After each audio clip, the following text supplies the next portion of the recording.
What's going on, guys? My name is Bryan Gutierrez, for those of you that are new here. And in today's video, we're gonna be talking about weight loss and running, and basically my personal experience with both of those together. So before we get started in today's video, I just got home from work. I'm gonna go ahead and make some breakfast, get fueled up, and get prepared for my speed session that's gonna be coming up within the next few hours. So let's get to it. All right, so I knocked back that breakfast and I am just warming up now for my speed session, but I figured while I do this, I go ahead and talk to you guys about my personal experience with weight loss and running. Now, just to give you guys some background, I've ran pretty much 4 main races since I started running seriously. My first one being the Hartford Marathon in October of 2023, which I ran in a 2:56. Then the Clearwater Marathon in January of 2024, which I ran in 2:58. Then my half marathon in Jersey City, which I ran that in 1:24:42, I believe. And then I just recently hit a PB in the half marathon a couple weeks ago in New Haven, where I hit a 1:23:22. Now for that race, I didn't really plan to run it at my all, and I didn't taper for it, so pretty happy with the PB. But as far as my weight goes for all those races, my lightest weight was when I ran the Hartford Marathon. I was 151 pounds. Clearwater, I was 157 pounds. Jersey City, I was 167 pounds. And then this last half marathon, I was about 155 pounds. Now I'm currently sitting between 153 and 154. So I have to say, on race day, I felt my fastest when I was my lightest, which was 151 pounds. Now, obviously the time reflects that as well, but that can be attributed to many different things. Who knows? But coming into this Chicago build, I wanted to kind of give myself the best shot on hitting a personal record. So I went ahead and cut down from Jersey City from 167 pounds to 153 pounds frame. So I'm hoping that this somewhat helps me. And like I said, based off personal experience, could have been the weight that made me run faster at Hartford. But even when you like Google search race weight and how it benefits you or the type of difference it makes, it shows that 1 pound added to your total weight can add about 2 to 3 seconds to your mile. So like I said, I wanted to try to grab every advantage that I could throughout this build. So losing weight was just kind of another thing to add, as well as increasing my speed sessions from once a week to twice a week. And then obviously always increasing my weekly mileage over time and properly just building into this marathon. So far with weight loss and running, that's kind of what I've noticed right off the top of my head. And there's some other stuff that I do want to talk about. So I'm going to finish warming up, head out to the track, bring you guys with me, show you my speed workout, and stay tuned for more information.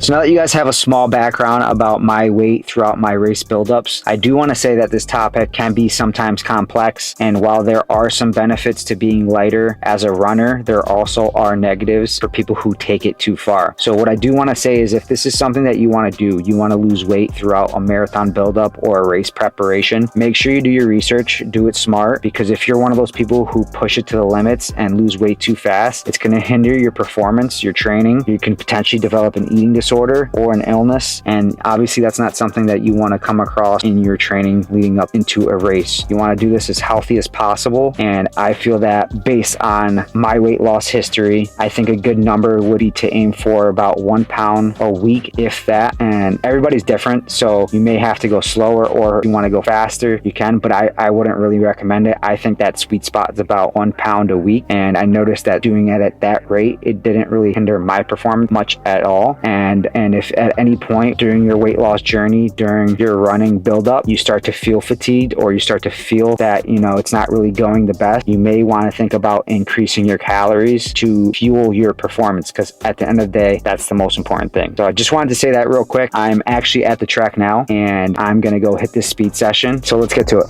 So for today's session, we have a 12.5 mile track workout. Going to be a 2 mile warm up followed by 5 repeats of a 1.5 mile at 6:25 pace with a 400-meter jog, and then a 2 mile cool down. So gonna do some more dynamic stretching, sip on some water, and get out there.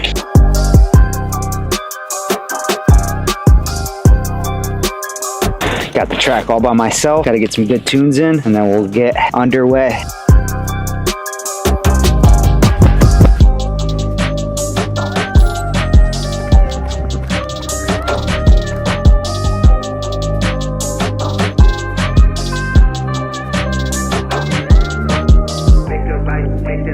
Watch your buckets up, so you bitch, I need help. I got it smoking, fucking blown like that dead rocket bullshit. I will not fucking robbery. Hurry, run it, gun it, might as well drop it. All right, we are back at the car. Workout is complete. I hit all my paces and I'm so happy about that workout. A couple weeks back, I would have been pretty intimidated by it, but as the weeks have gone by, I've been hitting all my speed sessions, all my workouts as prescribed by my coach, Jeff Cunningham. So I was really confident going into this one that I could hit all the paces. And one thing that I really noticed about this session in particular was that the breathing was very easy for me for the 625 pace. And the only really thing that I had like somewhat difficulty with was getting my legs turning, get used to like kind of like turning on to that pace. And I just think that just because the buildup of all the mileage from the weeks and just obviously this whole build, the fatigue. So I know coming into race day with tapered legs and feeling fresh that this type of pace is very doable for the marathon. And I'm really confident that we can snag a 2:53 or under for this one. At least that's what I'm hoping for. So we'll see how it goes. And so yeah, super happy. And while I was out there,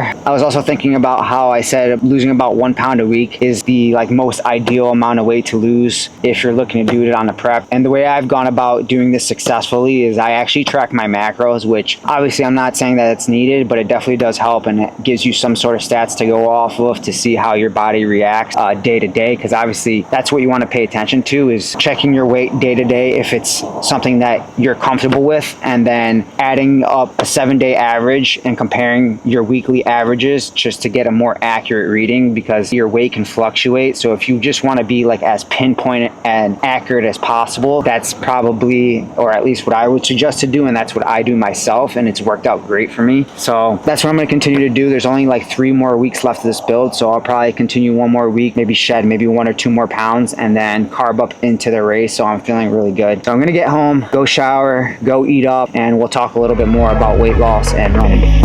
All right, so it's actually the next day, and after that speed workout that you guys saw, I got pretty busy. So I just wanted to go ahead and wrap up this video today about weight loss and running. Now, while I was in the process of making this video, I actually researched the topic online, and there was another good point that I came across that I want to share with you guys. That running is an impact sport, and the less you weigh, the less load you carry over a certain amount of distance. Now, think about a marathon or an ultra marathon. That's going to add up. Now, I'm not saying this is the only way to get faster. There's definitely other ways, but this is just one variable that could potentially help out if you change it, and that's why I decided to do it for the Chicago build. So those were just some of the points that I wanted to make in this video, and now I just wanted to segue into my training and what it's looked like for this past week. Monday, Tuesday, I did 10 miles. Wednesday was the speed workout that you guys saw in this video, and then Thursday was also 10 miles. And then Friday, I have a 2-mile warm-up with 10 100-meter repeats with a 200-meter jog rest and a 1-mile cool down. And then Saturday is going to be a 17-mile long run, which I think adds up to about 70 miles for the week. So yeah, 3 weeks out, I'm feeling good. I already noticed from my speed session on Friday that it's kind of starting to taper down, especially the long run going from the last few weeks being 20 down to 17. And then I think one more large workout next week that I'll be having, which I've seen on the schedule, is Friday the 27th. I have a 22-mile workout in the blog from Jeff, and I'm not sure if it's going to be some speed work included, but I'm curious to see. And then before you know it, it'll be marathon time. So I hope to come out with a few more videos by then. I hope you guys enjoyed this video. Leave a comment. Let's discuss any more benefits or negatives about weight loss and running, and we can have a nice chat or debate and just talk about and share thoughts and learn more together. So make sure you guys like, comment, subscribe, and take it easy. See you in the next one.